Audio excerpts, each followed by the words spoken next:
let's just go to the baby factory. Like, let's go check on what babies are the best. A techno-eugenic rat race. Honestly, like DEI for men. Hi, everyone. Welcome back to The Worried Well. This is Ariana. I'm upstate. Hi, I'm Emily. I'm in New York with seasonal allergies and a cold. And I am Susana, very healthy, I guess, in comparison to Ariana, who is having sugar withdrawals, and Emily and her cold. My sugar withdrawals are real. Okay, well, welcome back. Today we're talking about designer babies. We're going to start, as always, with our weather report and then move into our topic of the day. So we'll be covering companies that offer parents the chance to screen embryos for things like heart disease, cancer risk, and even IQ.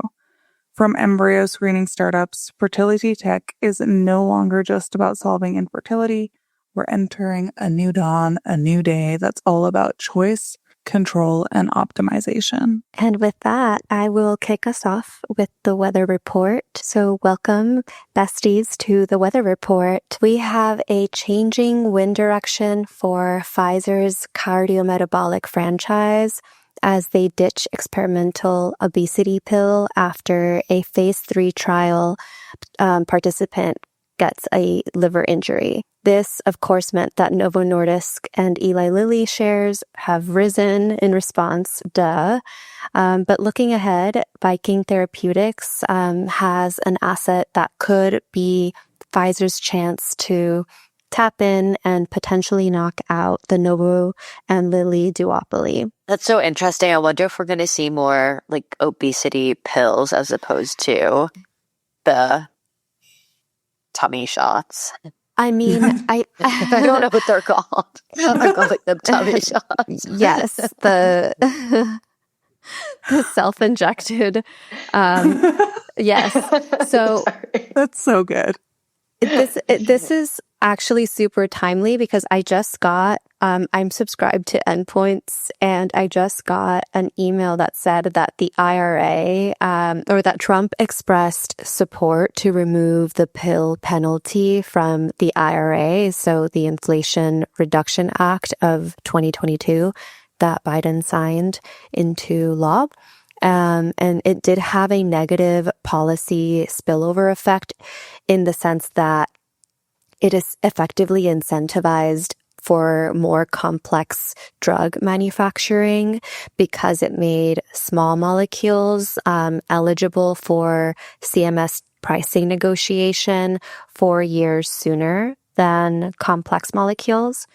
And now he's expressed wanting to level out the playing field here, so smaller molecules will also be eligible at the same time as the more complex molecules. Yeah, but I feel like I also read this week that Trump was going to kind of remove some of the obesity drugs from federal coverage. So, I mean, why does he need it? He's 4.8% body fat, so. If you believe the propaganda. But I think, yes, what they decided was that they weren't going to cover the GLP-1 antagonists for obesity. Oh, that's so they'll right. only be covered for... like if you have diabetes, yeah. Yes, but not if you're just obese, right? Yeah, which I think is, I mean, again, not to shit talk our president, but I think that's a questionable policy play because I do think that those drugs and covering those drugs will ultimately save the health system and improve people's healths because a lot of diseases are tied to complications from obesity as well. So $1 spent on prevention. Mm-hmm. Speaking of our lovely President Trump, we have a cloudy forecast with a chance of tariffs in the pharmaceutical space. So to date, the Trump tariff plans had carved out pharma. And unfortunately, he warned at a talk earlier this month that the pharmaceutical industry is in line for a major tariff on imported pharmaceuticals. There's already been a probe launched onto imported pharmaceuticals and active ingredients used for these pharmaceuticals. this is, again, I think it'll inevitably raise drug prices because even if we're looking at a generic drug that's like very cost effective in the US, oftentimes those ingredients are coming from abroad, and most of those times they are coming from China. So I foresee drug prices rising in response to the tariffs. The pharma that is well equipped to handle this, though, is Novartis, because I think they already have a pretty significant US footprint, especially in terms of the pharmaceutical companies that are not US companies. And they've doubled down and are committed to, I think they pledged $23 billion investment in the US for both R&D and manufacturing in the next 5 years. So I own a lot of Novartis stock, full disclosure, just because that's how I was paid when I worked with them. So I will be holding their stock just because of that announcement. Sunny skies continue for fertility and IVF tech as more startups vie for a piece of the women's health pie. Did you like what I did there? I worked really hard on that one. Oh, you're a poet too, really a multi-hyphenate. I wanted to highlight two companies or two startups because they're doing really fascinating things. One of them is Co-Fertility, which was founded by former Uber executive Lauren Mackler and a health tech angel investor, Hallie Tecco, I believe is her name. And they are offering no-cost egg freezing with the small caveat that you have to donate half of your harvested eggs. And they just raised a $7.25 million Series A round that was led by Next Ventures and Offline Ventures. I feel like this does something like really interesting because I feel like what that's doing is going to incentivize people to freeze their eggs earlier, which I actually think is a good thing. Because obviously, you know, by the time you're like 35, you know, you could freeze your eggs and you might only get like one egg. You might only get two eggs. So I think you don't really want to give them away if you probably don't want to give them away if you're older. And right now, you know, it is really cost prohibitive. It's going to cost you at least like 15, 20K, you know, give or take. So that I feel like is why people are doing it later, because you simply don't really have the means to do it when you're like 20. But it'd probably be better if you do. You're going to have more eggs and they're going to be better quality. So I feel like I do see a world in which this is incentivizing younger people to freeze their eggs. For sure. I think that's a good insight. I think it's just so insane that like we can't have an affordable, like, I mean, just the fact that healthcare is just obviously getting more and more expensive, and these types of offerings are just kind of playing into that. And now you're basically incentivized to give away your DNA. Yeah, it's pretty crazy. Yeah. To be able to afford to have a baby, maybe. It's like, I don't know, the whole thing. Yeah. I feel like if our current administration is so hell-bent on, you know, all of us having babies and reproducing, they should be incentivizing that instead of making it that we'd have to kind of give away, like have, you know, many versions of us running around without us knowing because we've given away our eggs. And you know what they say, if the product is free, you're the product. Damn. That's true. That's so true. Along the same veins, we have Gameto, which I think it's a play on a gamete. I never actually know how to say it. Gamete? Gamete. I don't know. Women in STEM. So they are hoping to reduce the burden of in vivo maturation by maturing eggs in a lab instead of our ovaries. So this is a process where when you are going through IVF, you have to inject yourself with a bunch of hormones in traditional IVF, and then they mature in the ovaries. And my friends who have done it say that, you know, they just feel really uncomfortable. It's like not a super pleasant experience. And with their device, they hope to replace 80% of the hormone injections that are used in traditional IVF. To date, we only have one live birth to show for it, and they were born in Peru in December, and another one is expected to be born later this year. But to build more evidence, they launched a U.S. phase 3 trial to test the efficacy. So we'll see. I took a look at their clinicaltrials.gov site, and the focus is on women between the ages of 18 to, I think it was 35. So it was a pretty broad range of people. I'm not sure what their actual sample size will look. That's just what the criteria said. That's really cool. Honestly, like I feel like everyone I've heard go through IVF it's so uncomfortable and painful, and you just feel like, not yourself. So something that would actually do something for women in this is awesome. Yeah, actually, I just, another headline that I read this week that's also connected to this fertility IVF tech is that the first woman gave birth having done a full womb transplant. So I guess she had a defective womb. They gave her a new one, because you can be a womb donor, by the way. You can be a living womb donor. That's cool. And she just gave birth. I think it was in the UK, and now I think there's actually a bunch of people on a womb waiting list, which I did not know. So that was also pretty game changing. Congratulations to her and her new womb and her new baby. Yeah. Related to our topic du jour, I'm going to let Emily speak to this because I think she's the one who is closest to the business here. But I think if you're in this space, you may have read the New York Times over the last week or two has been publishing a 3-part series called The Embryo Question, which we'll be talking about today. We'll drop it in the show notes. It's all about this company, Orchid, and other actors in the space that are doing polygenic embryo screening.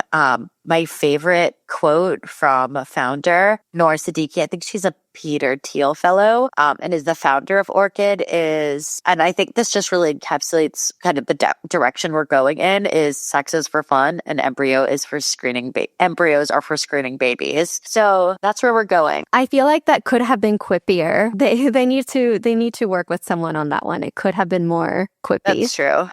And I think related to that, last week, Susana and I went to a talk in New York hosted by DSI, shout out DSI, where we heard from Jonathan Anomaly, who's also a thought leader and a visionary in the kind of embryo screening space. So we'll talk a little bit about that today as well. Final thing, I guess, before we jump in is there's lots of discourse on Twitter about the risks of getting LASIK.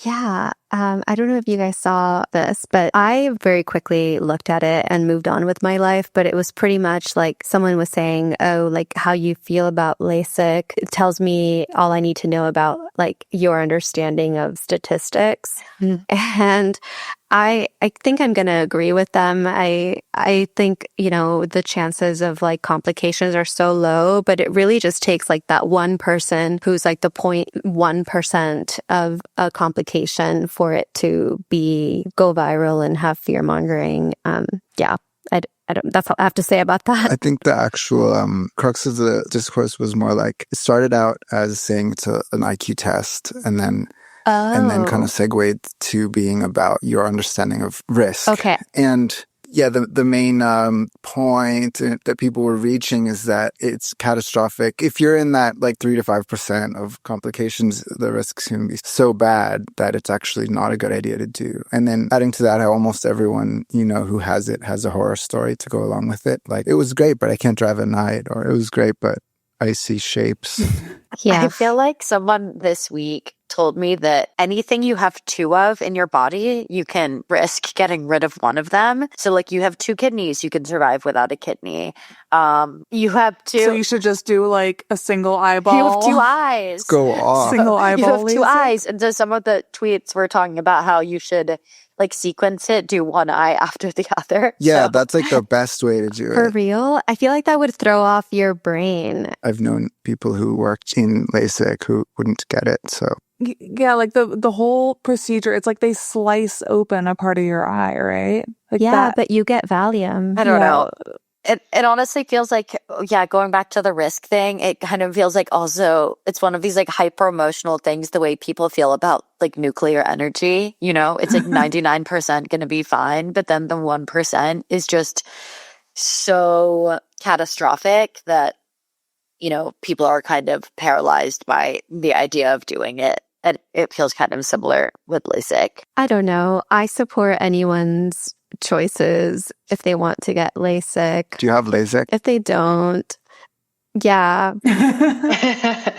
I was not a good candidate for it, and I know that now because my vision was not bad enough.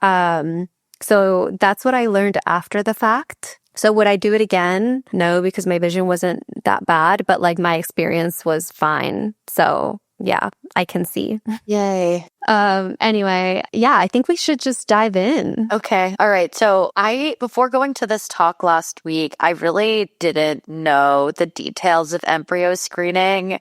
I think probably if you've had a child and have been pregnant, you probably know a little bit more, but maybe I can just start by kind of doing embryo screening 101 for anyone who wants kind of it like explain like your 5 type of background, because that was helpful for me before that talk. So essentially, embryo screening has been around for a long time. I think we probably have all heard of kind of different tests that test for Down syndrome or different types of diseases.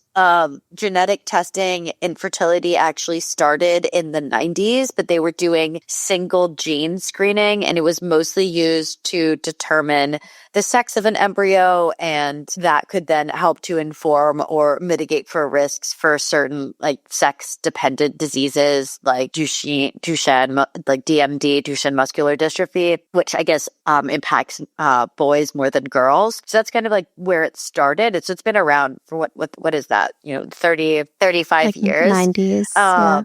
And pre-implantation genetic testing. So when you do IVF, before they do it, they test the quality of all of your embryos, and they can run a whole host of different genetic tests on them. And it's actually used in over a third of IVF cycles. So I was doing a little bit of research. I was actually surprised that it was so high. But I think what's super interesting, and the talk that we went to, is really talking about this leap in the science, which is now leading to all of these new companies emerging in this space. And that's around polygenic testing, which really evaluates an embryo's entire genomic sequence and then does kind of like probabilistic risk scoring across tons of different conditions. Suze, do you want to talk to us briefly about how polygenic testing, is fairly commonplace in other parts of the health system? It's kind of new for embryo screening. Sure. Yes. So polygenic testing, I think, also was used in addition to, as Emilia has explained, that it's used for just sort of like vibe checking the embryo when you're pregnant, to make sure that you're not getting any tough diseases, and if you are, that you're prepared for that. We also use it in a clinical setting to understand risks of certain diseases, or once you're diagnosed with a disease, to understand what your options are, what your progression of disease might look like. So this is very common in something like cardiovascular diseases, because cardio is such an old disease or a specialty that we just know that there's certain genes that predispose you to certain diseases. But I think these are not used in a way, or this use case is not to say like, oh, let's ixnay on this baby, or let's ixnay on this embryo, or like I'm swiping left on this embryo. They're more used to just make informed decisions about treatment and about implantation. Yeah. And I mean, I guess it's almost like you get kind of like what's your 10-year risk of cardiovascular disease or something like that. And I feel like that type of stuff is also polygenic testing based, yeah, maybe. And it's literally, yeah, for sure. And what knowing your polygenic risk really is meant to do is hopefully make you make better choices earlier than you would have. Like, let's say that you are at risk for cardiovascular diseases, then maybe knowing that information, you would exercise more, eat better, you'd quit vaping, you'd take your medications, you'd see a cardiovascular specialist every so often just to make sure everything's ticking right. And then you just get hit by a bus. You know? Yeah. I really like tomorrow isn't guaranteed, baby girl. Yeah. I really like this one way that someone was explaining it, which is the difference between traditional screening, where we've been in this space, is spell checking the entire book versus reading the table of contents. So reading a table of contents, like old methodologies, polygenic testing, new way, spell checking the entire book. So what does it test for? What does Orchid, which is kind of the main company, if you read the New York Times articles, and that we were also learning about, test for? It's over 1,200 diseases and conditions for which we have genetic information. That includes cancers, diabetes, cardiometabolic diseases, Alzheimer's, and then some of the more controversial ones are things like intelligence, height, and educational attainment. I think like one of the things that Jonathan and Amelie was saying, which I didn't know, is that siblings have 2 standard deviations of IQ between each other. So that's just like a perfect example of, that starts even at the embryo level. So I have a question. So if you, like, this is just testing, or, you're choosing the most, genetically advanced baby or whatever. But then let's say that baby goes to grow up and like become a smoker and drinker and like alters their own genetic makeup. Like, it's at the end of the day, you can't kind of guarantee that it's going to be a healthy for life. Oh no, baby, nothing. Right? You can't guarantee any of it. It's like you get like they give you like a report and it's like, this embryo has a 38% chance of getting Alzheimer's. This one has a 68% chance. Like you can choose. But it's all risk. It's all risk-based. And obviously we can get into that, but risk scores it's a risk score. It's not and like they predictive don't predict outcome. the future. It's just additional data that you can use to help you make a decision and choose like potentially your best possible embryo. Can I return my embryo if it's mid? It seems like the anxiety loop, it obviously alleviates some anxiety, but it seems like it can totally ramp that up as well. Yeah, like you're just obsessing. Yeah. Like so much, like you already are because you waited till you're like 45 to have a kid, and it's so much more data is available. But then also, did they have a soul? But I think we're just playing a different game because the old approach was like have 13 kids, and now it's just like, okay, have 13 embryos and choose one, rather than like have 13 kids and one will survive the plague. Real. I also think it's really interesting about how these companies are getting their data. And that's actually the main reason why there's been so much growth and change in this space, is because there's all of these biobanks. I only learned about biobanks for the first time actually at Cooper Hewitt, because Cooper Hewitt did this whole exhibit about biobanks and how when you go to hospitals, they take your data not necessarily with your consent. So separate fun fact. But anyway, so there's these biobanks. Well, you sign like a broad consent. You do sign like a general consent that says that you're... Yeah, but it's like, am I reading the terms and conditions of my Apple agreement? No. Right, but I just think that we can't blame, or we can't make the accusation that they're giving away your data without your consent. Like, of course, it's not the ideal scenario to do it, but people are, in theory, signing it's true. away. I'm more like, you just may not truly know what they're doing with your data. I guess, as is the case for most things.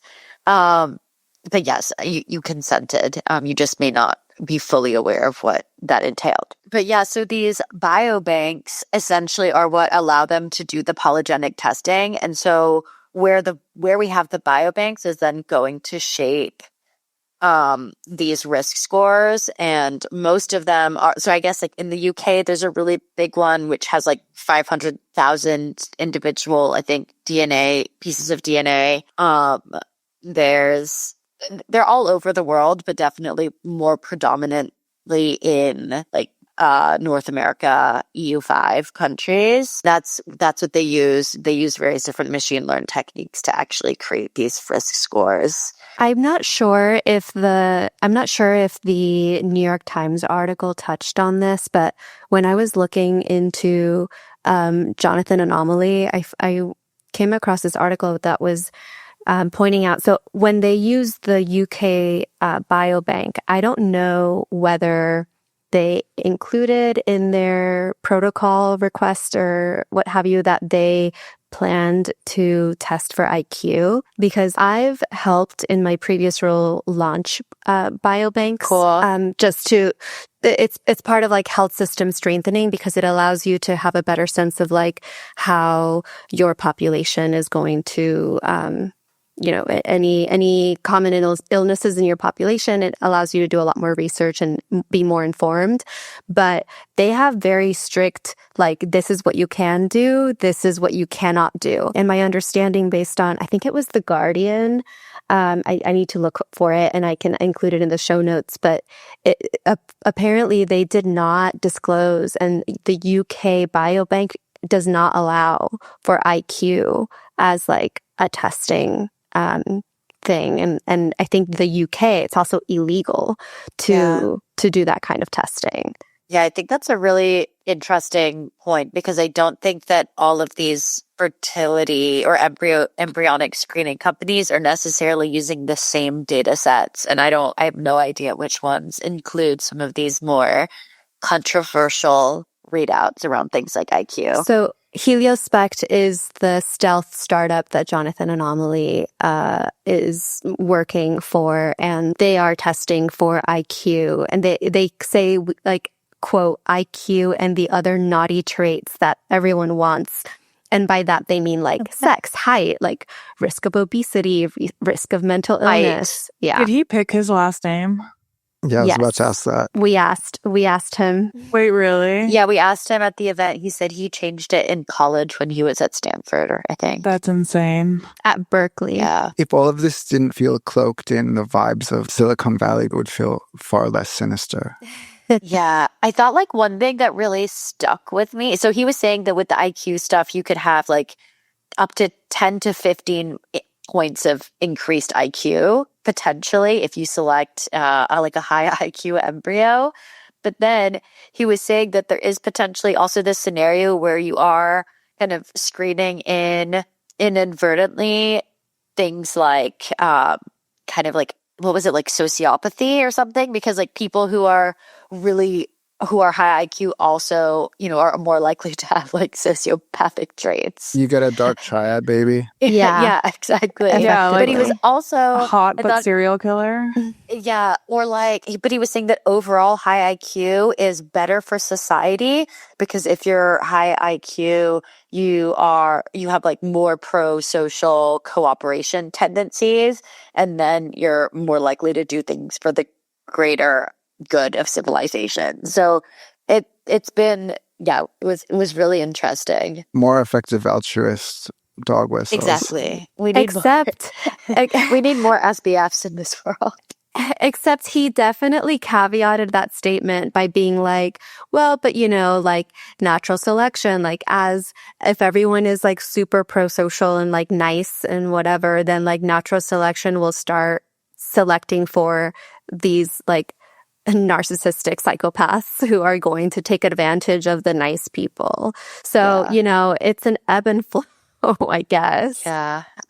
Super interesting. But yeah, I think like going back to the biobank thing, obviously the risk algorithm is only as good as the data that it's built on. So potentially based on that data, there could be some element of Eurocentric bias. So it might be better suited for some populations over others.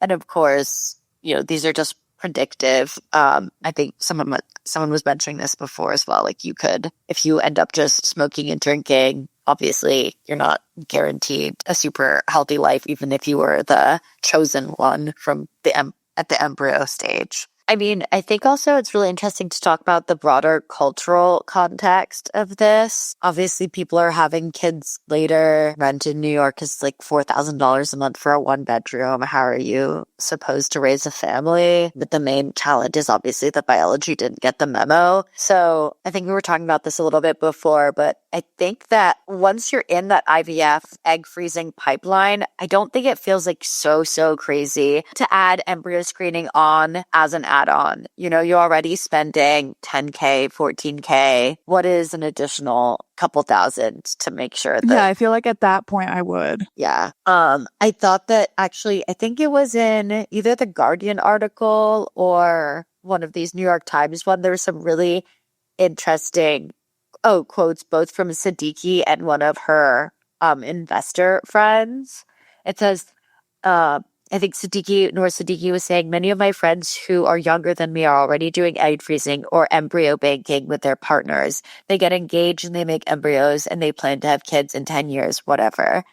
I don't know. Do you guys think that that's so crazy? I kind of agree. I kind of agree with her. I feel like if you have the money, sure. Yeah. Like, where are these people getting the money? Like, it's crazy expensive. Well, I think that that's like, I think that we can chat about it in a second, but I think if you are, like, think about other things that you spend money on, wouldn't you want to prioritize the future? The future health of your children is one of the things you would maybe want to spend the most amount of money on.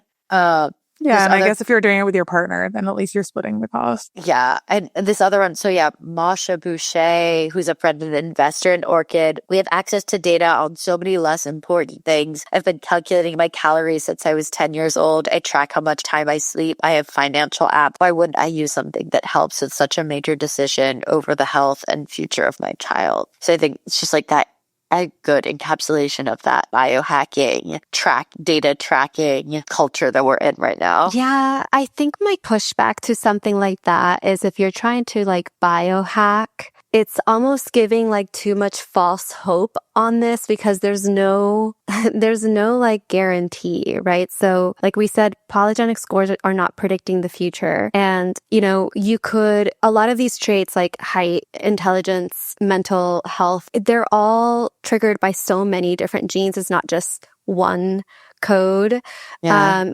So I just don't think that any of this is actually guaranteed to give you like the perfect, most like well-adjusted child, Optimized. biohacked child. And there's even like some of these polygenic scores. Like I think there was a study. I need to look at where my notes for this, but there was a study. It was either Mount Sinai or one of the other that was looking at the polygenic scores for like neurological conditions, and pretty much they found that ADHD is like less common for professionals, but then more common in these more prestigious occupations, and those who were artists were more prone to things like schizophrenia, depression. Wow. But the correlation was weak, right? So it still is like not super validated. And then similarly, when we look at, let's say someone was hoping for like a high IQ kid, there is a lot of a high correlation between high IQ and then like autistic traits and Totally. autistic diagnoses. So, you know, not to say that any of these things are good or bad. It's just that we can't guarantee. Totally. It feels a bit godless, like speed running dystopian scenarios. The same people leading this and funding it and pushing it forward probably wouldn't have made the cut genetically. Seem obsessed with the aesthetics and the vision of like science fiction, but just another example of them creating that reality. Yeah. Like with AI, and when they missed the biggest point of all science fiction, which is like cautionary tale, and then they're just doing Gattaca, or they're just doing, you know, The Matrix. How is it not eugenicist? Yeah. What they say, they call it liberal eugenesis. It was the word or the phrase that I read that Jonathan Anomaly attributes this kind of thing, because he's saying, it's not a government that is running this. I think his whole No, it's a thing, company. I'm not sure. Yeah, right. But he's saying parents get to choose. So that's why it's liberal. I mean, I agree with you. I think it doesn't sit well with me, but I do think we're having this conversation because it's a technology that's out there that more and more people will start using. I think we're gonna see high adoption of something like this. Definitely. I mean, high quote unquote for the people who can afford it. I mean, it's for the top 10%, because I mean, who can afford IVF to begin with? It's a very small subset of the population, right? You're looking at people who probably already exercise and eat well and are educated and are in that high income group. So it's even if they don't have crazy, some of their gene profiles might be better than others on the embryos. But at the end of the day, you're looking at a pretty homogenous group of people, because it's not the people who are living in the middle of nowhere, who don't have health insurance, who are in food deserts, who are going to be doing this. This is really for that specific group of people who I think then goes down that slippery slope of oh, now I want to pick, I'm going to start looking into gene editing. That's when you start getting into that kind of area where you're oh, not only do I want to pick the perfect baby, I want to make the perfect baby. GMO babies. Fully polarizing everything way more. Yeah. It's just two societies. Yeah, we already have two societies, and it's oh, okay, cool. Let's just keep making this even more divided. And it's just kind of how it, the whole thing is I mean, we all read Brave New World, obviously, and it's just it's so funny / not funny how no, you're just oh, let's just go to the baby factory. Let's go check on what babies are the best. Ariana, you were kind of already talking about this, the consumer mindset and who's buying this. Can you expand on that a little bit more? Because I think that's a really good point to all of this. Yeah. So, I mean, obviously the ideal user, I think, I mean, we already kind of covered this, is going to be your wealthy tech, pro tech, and risk averse professionals. And in looking at the costs, so, you look at the cost of IVF, right? It can be anywhere from 15 to 20K, sometimes more. So adding on the testing Per round. Sorry. Sometimes you have to go through multiple rounds and multiple egg retrievals. So this can add up very quickly. And at Orchid, testing costs $2,500 per embryo. So if you want to get all 5 embryos tested, you're looking upwards at, wow, I can't do math right now, but it gets very expensive very fast. That's 10K right there. So yeah, you can quickly get very, very expensive very fast. IVF and screening, you're looking anywhere between 20 to 40K. And then you have this company that Jonathan Anomaly, I don't know if he founded it or was just affiliated, Heliospec Genomics. They don't even do IVF, but they will give you testing for 100 embryos for up to $50,000, which who's got 100 embryos to give? I know, right? Is it over time? Is it? I think truly it's just there. Do a couple rounds. If you want to have 3 kids and you've gone through 3 rounds of IVF for all 3 kids, I don't know. No, it's crazy. I know. It's if you freeze 18 eggs can maybe guarantee you one pregnancy. So if you think about how many, and that's already a lot of eggs to retrieve. So I don't even know how you would get to 100 embryos. That's so much egg Yeah, freezing. I mean, he's just throwing that out there probably because it they're oh wow, bargain, 50K Deal. for 100. Yeah, exactly. But it ends up being about the same price as the others. I'll pool it with my friends. Yeah. And then do you want to talk about egg freezing? Well, I just really like this quote because I think it's just a really interesting way to think about it. It says, of course, IVF is uncomfortable, but it's really not an ordeal. I dispute that strongly. Think about it. Women do waxing, Botox, laser hair removal, and it's completely frivolous. Who cares whether you have a hair whether you have hair or not. I care way more if my baby is going to get cancer. I care way more if my child will go blind in college. People do way more invasive and expensive things for cosmetic reasons. So why wouldn't I spend an extra 2 weeks and a couple $1,000s to make sure my child doesn't suffer? That should not be stigmatized. Discuss. I don't think it's so much stigma.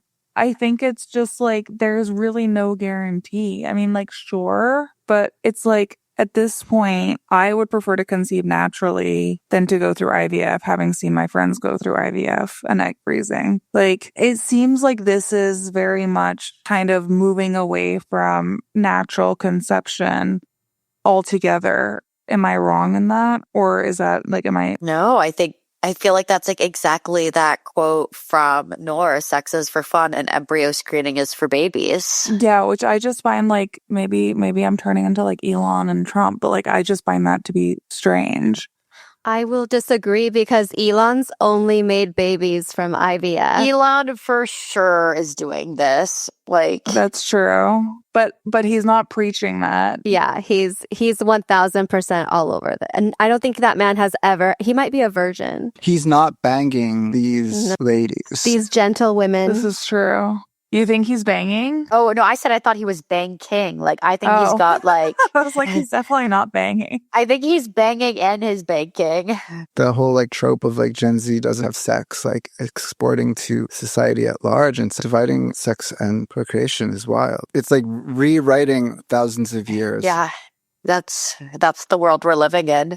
Okay, if you remove sexual attraction, like the biological screening that happens energetically, not to mention any spiritual stuff, which is totally lacking. If you remove that, then you've outsourced the whole thing. And then... Yeah, I think it's a slippery slope for sure, because a lot of how genes get passed on is because like people see you and you're resilient, and whatever we think is attractive is like tied to resilience and health and what have you. So yeah, I think it's honestly like DEI for men.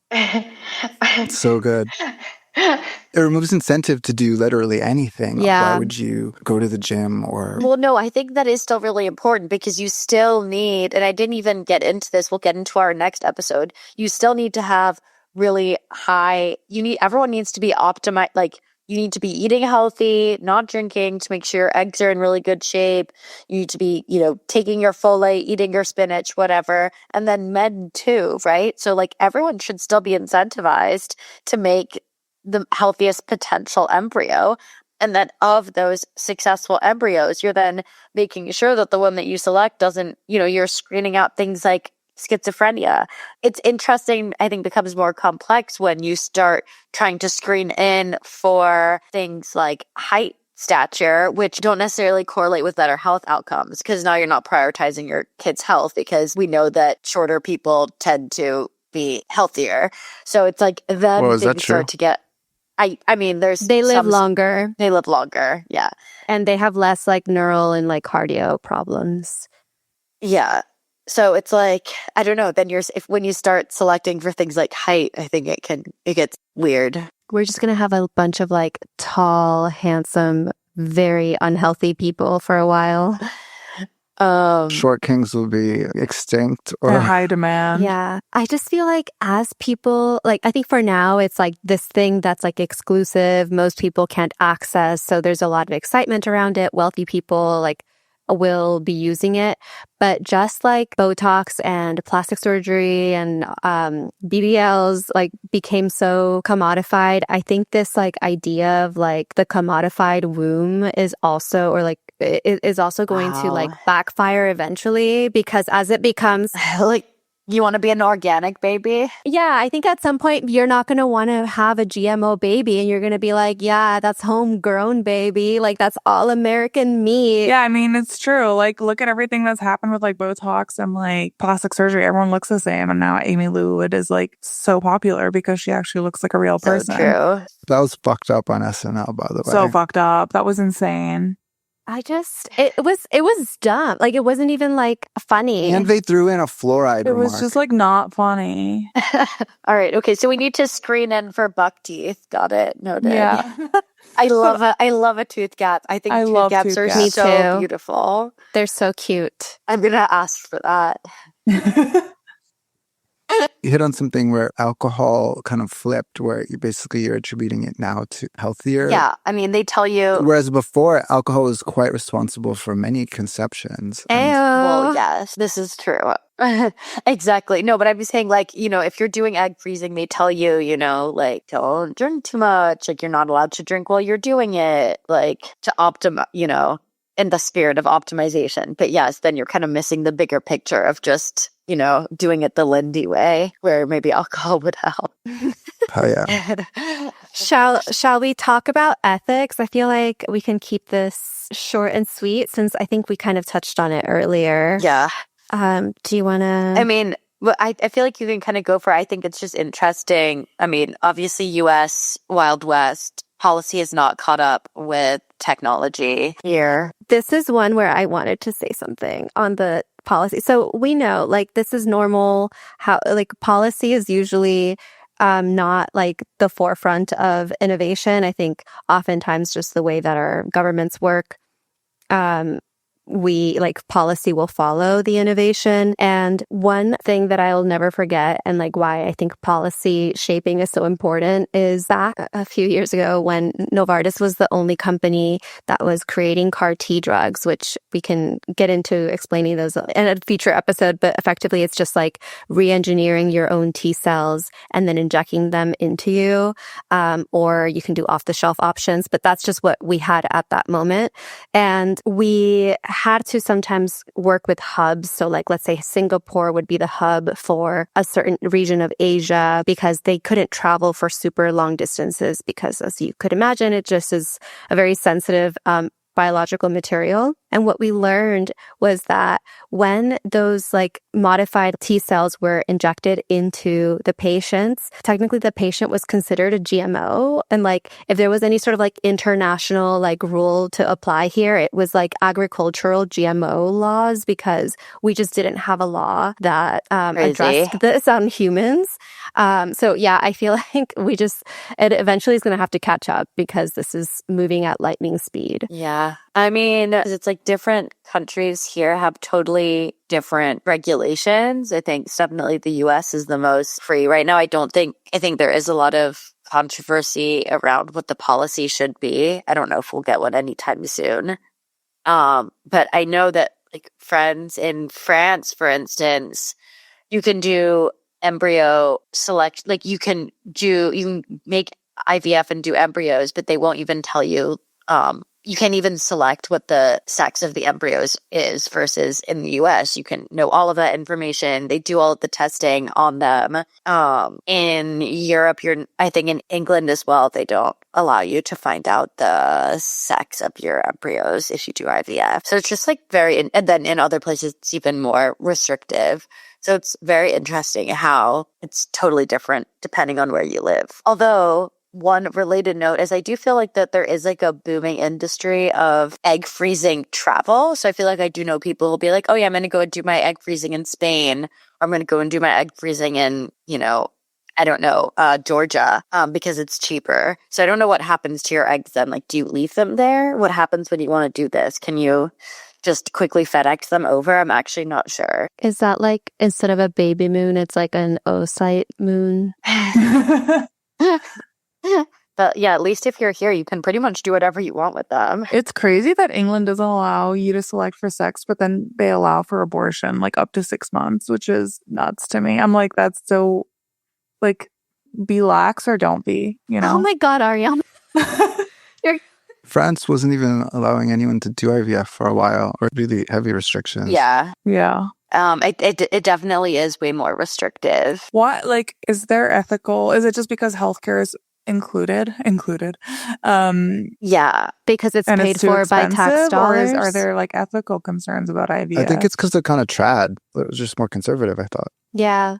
I imagine it's because it's like so Catholic coded. This one is interesting, though. Israel permits parents to request posthumous sperm retrieval after the death of the son. But this isn't just Israel. I just sent you guys this article. This Spanish woman just did this in Spain with her son who died of cancer's sperm. Wow. She got a surrogate to carry her grandchild, I guess. I just Actually, though, because I did the egg freezing, and the first question that they make you they make you answer is, "What do you want to do with your eggs if you die?"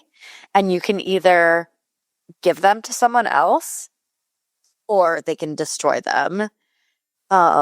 But that's like the first thing on the form. And I know in some instances people have said, like, would you carry? I know a situation between siblings. It's like, what would you do if someone was like, would you carry my frozen embryos or my frozen eggs?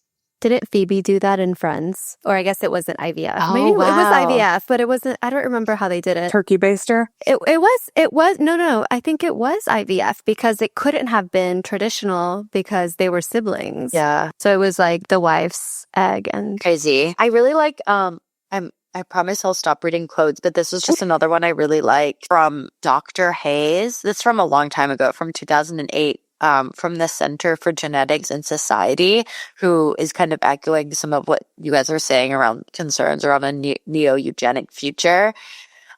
He says, if misapplied, these technologies would exacerbate existing inequalities and reinforce existing modes of discrimination. The development and commercial marketing of human genetic modification would likely spark a techno-eugenic rat race. Even parents opposed to manipulating their children's genes would feel compelled to participate in this race, lest their offspring be left behind. woof. So much more eloquent than what I was trying Yeah. to say. Yeah, wow. But we know we were all saying the same thing. She's just really, really framed that well.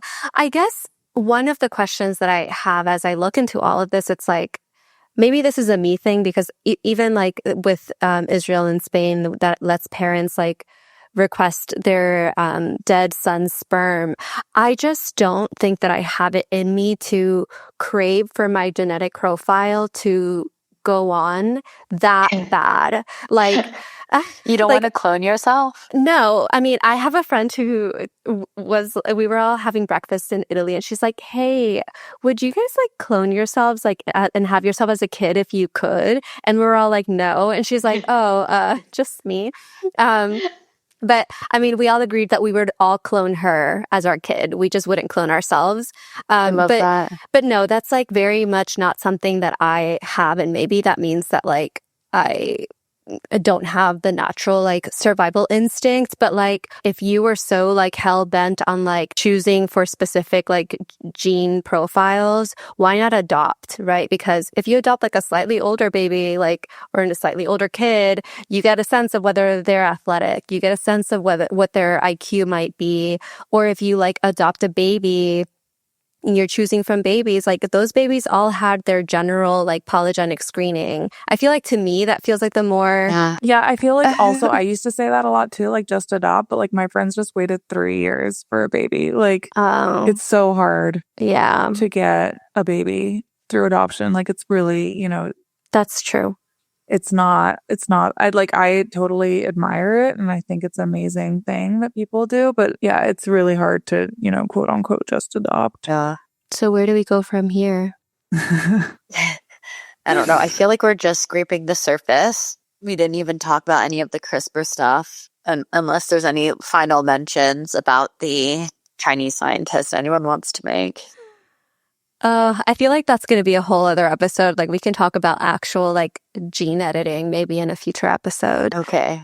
Well, then I think we're done for now, and we'll be back at it again with another topic in a couple weeks. XOXO. TTYL. Bye.